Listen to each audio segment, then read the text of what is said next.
वंदे मातरम। अभी के इस वीडियो में हम लोग रियल वैल्यूड फंक्शंस के ग्राफ को देखने जा रहे हैं और ये जो फंक्शन है हमारा ये पॉजिटिव रियल नंबर के लिए है। किसके लिए है? पॉजिटिव रियल नंबर के लिए। लेकिन कैसा पॉजिटिव रियल नंबर? जिसका की वैल्यू 1 से अधिक हो, 1 से अधिक हो, 1 से कम नहीं होना है, 1 से ज्यादा होना है। 1 के बराबर होगा तो क्या होगा? पावर कितनों देंगे? पावर कितनों देंगे? आंसर क्या आएगा? 1 रूट 1 का वैल्यू, 1 पे पावर 1000 का वैल्यू, 1 पे पावर 1/1 करोड़ का वैल्यू। कोई फर्क पड़ेगा? ग्राफ जैसा था वैसा ही चलते चला जाएगा, हाँ या नहीं? लेकिन जब वैल्यू 1 से ज़्यादा होगा तो क्या होगा कि वो ऊपर की ओर बढ़ेगा या नीचे की ओर जाएगा, हाँ या नहीं? बस समझ में आ गया। तो किसके लिए है ये लॉगरिथमिक फंक्शन? एक ऐसे पॉजिटिव रियल नंबर के लिए जो कि यूनिटी यानी 1 से ज़्यादा। बस समझ में आ गई। अब एक्सपोनेंट का मतलब क्या होता है कि किसी बेस पे पावर, किसी बेस पे पावर मतलब जैसे 2 पे पावर 4, तो यहाँ ये हमारा क्या कहला जाएगा? Exponential function. इसलिए इसको डिफाइन किया गया है कि a function F such that real number to real number, यानी कि वास्तविक संख्या से वास्तविक संख्या का, defined by F X equal A पे पावर एक्स। देख लीजिए बाबू, ए पे पावर एक्स, जहां ए का वैल्यू 0 से बड़ा और एक के बराबर नहीं होना चाहिए। 0 से बड़ा और 1 के बराबर नहीं होना चाहिए। 1 के बराबर क्यों नहीं होना चाहिए? क्योंकि 1 पे पावर कितनों दे देंगे तो क्या होगा? एक ही वैल्यू रहेगा, है ना? तो उसको हम लोग क्या कहेंगे? एक्सपोनेंशियल फंक्शन कहेंगे। अब दूगो केस आया, दूगो केस कैसा कैसा आया जरा सा देखिएगा। इसी दूगो स्टेटमेंट से खाली ए का वैल्यू 0 से बड़ा, तो 0 से बड़ा 0.25, 0.45, 0.75, 0.8, 0.9, 1 को तो नहीं लेना है, 1.2, 1.4, 1.5। अब देखिए एक टर्म हमारा क्या आया कि ये 1 से छोटा है। अगला टर्म हमारा क्या आया? 1 से बड़ा है। ये 1 से छोटा है लेकिन कितना छोटा है? -∞ तक नहीं, 0 से बड़ा। तो पहला केस हमारा ये क्या दे दिया कि a का वैल्यू जो है 1 से छोटा और 0 से बड़ा, हाँ या नहीं? और दूसरा केस हमारा क्या है? a का वैल्यू 1 से बड़ा, हाँ या नहीं? दो केस आया। अब जैसे कि यहाँ पर इस वाले केस को हम लेके रखे हैं केस नंबर 1 पे, हम इस तरह का सिंबल दिए हैं, ये a को इधर लिख करके फाटक उधर खोल दिया है ना? और दूसरा हमारा केस ये वाला है। क्लियर है? कोई दिक्कत नहीं है। दोनों केसेस समझ में आ गए कि वो केसेस क्या है। अब बात है कि एक बच्चा थोड़ी देर पहले बोल रहा था कि भैया ये जो है ऐसे ग्रेटर देन लेस देन समझ नहीं आ रहा है कि क्या चीज़ है। तो एक चर्चा उसके ऊपर ले लेते हैं कि ये कहना क्या चाह रहे हैं प्रभु, ठीक ना? देखिए बाबू, पहले ना हम टेबल बना लेते हैं, ठीक है? टेबल बना लेने से हमको थोड़ा जो है जानकारी मिलता है कि ग्राफ को कैसे ड्रॉ किया जाए। एक्स और ये हमारा क्या है? एफ एक्स है, हाँ या नहीं? अब ए का वैल्यू तो कांस्टेंट रखना है। अब जो भी वैरी करना है वो किसको करना है? एक्स के वैल्यू को वैरी करना है। तो मान लेते हैं कि ये 2 पे पावर समथिंग है। 2 पे पावर एक्स जो है हमारा एक एक्सपोनेंशियल फंक्शन है, ठीक है? कोई दिक्कत नहीं ना है। तो अब जो है 2 पे पावर, पहले हम 0 से बड़ा लेंगे। पहले हम पावर क्या लेंगे? 0 से बड़ा। तो 0 से बड़ा पहले क्या लेंगे? 0 से बड़ा तो बाद में ना लेंगे, पहले छोटा सा ना शुरू करते हैं हो, हाँ या नहीं? अब जैसे कि 1 पे पावर -2 पे पावर -2 से शुरू करते हैं, -2 से, हाँ ठीक है, -2 से शुरू करते हैं, ठीक है? तो 2 पे पावर -2 का मतलब क्या हो गया? इस अब तो यहाँ वैल्यू रखेंगे f-2 क्या होगा? f-2 2 पे पावर -2 ही ना होगा। अब इसको नीचे लाएंगे तो क्या होगा? 2 का स्क्वायर, हाँ या नहीं? कितना हो जाएगा बाबू? 1/4। कितना होगा बाबू? 0.25, हाँ या नहीं? कोई दिक्कत? अच्छा अगला -1, यहाँ पे वैल्यू लिख लें 0.25। अब -1 ले तो क्या होगा? f-1 का वैल्यू 2 पे पावर -1, हाँ या नहीं? तो क्या हो जाएगा?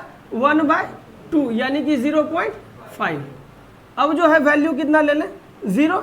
तो 2 पे पावर 0 कितना हो जाएगा 1। अब कितना ले लेते हैं 1, तो 2 पे पावर 1 क्या हो जाएगा 2। f का वैल्यू 2, तो 2 का स्क्वायर 4। ठीक है, 1 और 2 के लिए कितना आया 2 और 4। इसको मिटा लें जो नीचे हम अभी प्रोसेस में लाए हैं। अब जरा सा देखिए, ये जो टेबल हम लोग बना लिए, ठीक है, ये जो टेबल हम लोग बना लिए, अब इससे कुछ एक बात क्लियर हो गया क्या, कि जब ये x का वैल्यू 0 से छोटा था, ये x का वैल्यू क्या था 0 से छोटा था, तो हमारे पास क्या आया कि ये 1 से कम आया कि नहीं आया। हाँ, यही दिखाया ना कि जो fx का वैल्यू आएगा वो क्या होगा 1 से कम आएगा। क्लियर है। अगला देखिए, जब ये 0 था तो ये क्या आया 1 आया, यानी कि 0 रखने पर क्या होगा 1 के बराबर होगा।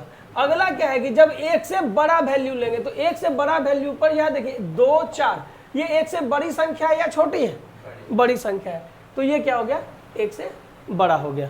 कोई दिक्कत है, दिक्कत नहीं ना है। अब इसका एक बार ग्राफ करके देख लेते हैं, है ना।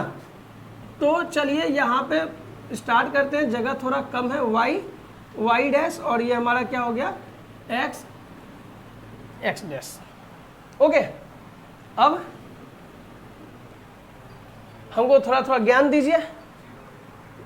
जब 2 पे पावर -2 -1 और यहाँ क्या लिए थे 0 1 और 2, हाँ या नहीं, यहाँ पर भी ले लेते हैं 1 2 3 4, -1 -2 -3 -4। अब देखिए माइनस में तो हमारा आंसर आएगा नहीं, क्योंकि हम लोग जो है पॉजिटिव रियल नंबर लिए। कैसा नंबर लिए हैं पॉजिटिव रियल नंबर।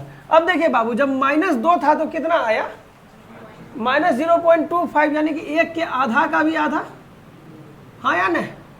-1 लिए तब कितना आया 0.5, 0 लिए तो 1, 2 लिए तो 1 लिए तो 2 और 2 लिए तो 4। ग्राफ कैसे चला गया ऐसे।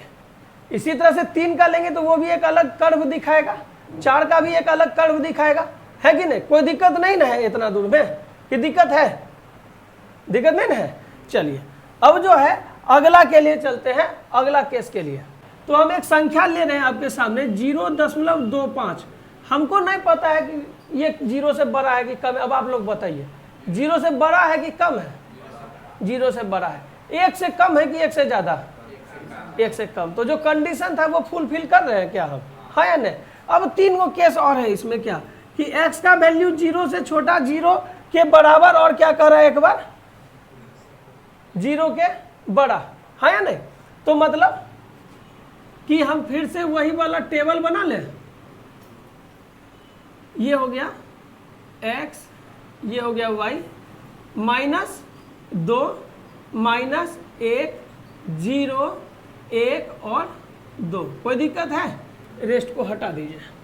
अब ये जो है 0.25 क्या है रियल नंबर है, हाँ या नहीं, रियल नंबर है जो कि 0 से बड़ा और 1 से छोटा है ना। अब मान लेते हैं कि fx इक्वल टू 0.25 पे पावर x, 0.25 पे पावर x, ठीक है। आइए भाई साहब, तो f -2 के लिए चलते हैं तो क्या होगा 0.25 पे पावर -2, हाँ या नहीं। मतलब कि क्या हो गया 1/0.625, कैसे होगा। अच्छा, एगो काम करते हैं, 0.25 का अंदर में स्क्वायर और फिर -1 लिख सकते हैं, यानी कि 0.625 ना 0.0625 पे पावर -1। चलिए इतना लंबा चौड़ा नहीं जाते हैं, सिंपली। अब देखिए यहाँ पे क्या करेंगे f -2 यानी फंक्शन ऑफ -2 के लिए क्या हो जाएगा 0.25 पे पावर -2। पावर को पहले पॉजिटिव कर लेते हैं, ठीक है। तो इसको नीचे लेके चले जाएंगे 0.25 का स्क्वायर, सिंपल भाषा में। अब ये क्या हो जाएगा 1/0.0625, हाँ या नहीं। अब एक में जो है, एक में क्या करना है 0.0625 से क्या करना है भाग देना है। दे देते हैं 1/0.0625 0.0625 दशमलव दे करके इसको उड़ा करके यहाँ पर 1 2 3 4 को जीरो ले लेते हैं।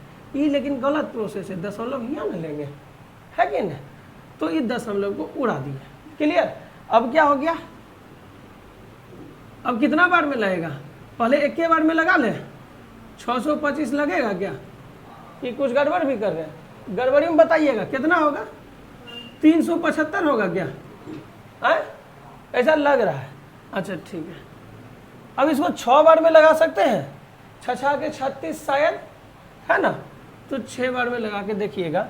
25 6 के 150, एक बचा। 6 के 36, 1 37, खेला खत्म। कितना बचा भैया हो? 16। क्लियर है?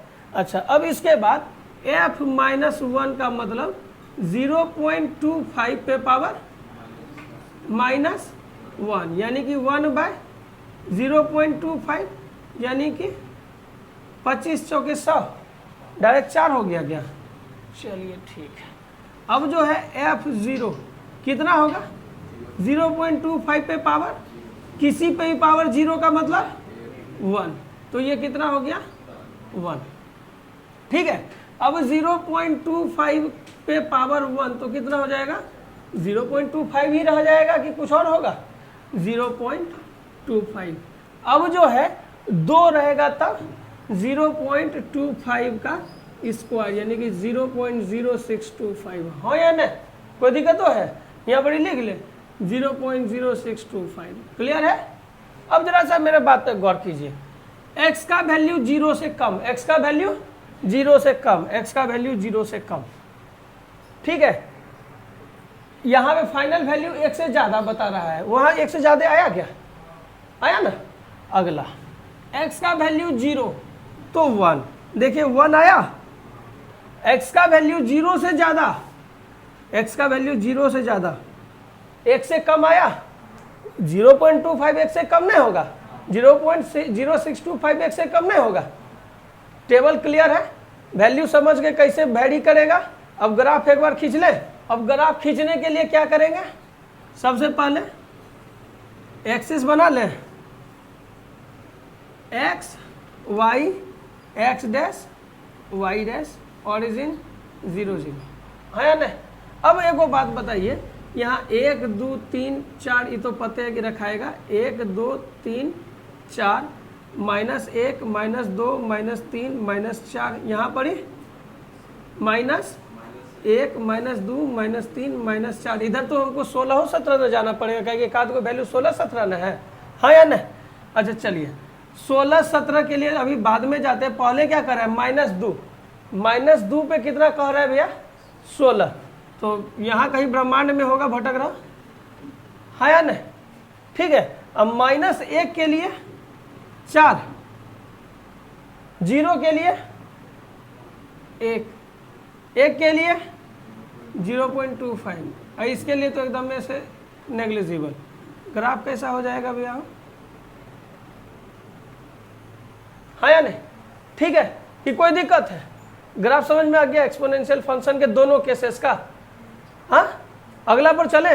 उम्मीद है कि सारे वीडियोस आपको समझ में आ रहे होंगे, सारे टॉपिक्स आपको समझ में आ रहे होंगे, और इन टॉपिक से रिलेटेड आप क्वेश्चंस को करते रहिएगा। जो क्वेश्चंस आपसे नहीं बने वो ऑफलाइन वाले बच्चे ऑफलाइन क्लासेस में पूछ सकते हैं, ऑनलाइन वाले बच्चे हमारे व्हाट्सएप ग्रुप से जुड़ सकते हैं। ग्रुप से जुड़ने के लिए हमारे व्हाट्सएप ग्रुप का लिंक हमारे चैनल के डिस्क्रिप्शन में दिया हुआ है, और हमारे चैनल का मेंबरशिप जरूर ले लें, जिससे कि आप रियल टाइम लाइव क्लासेस से जुड़ सकें और वहां अपना क्वेश्चंस को भी पूछ सकें।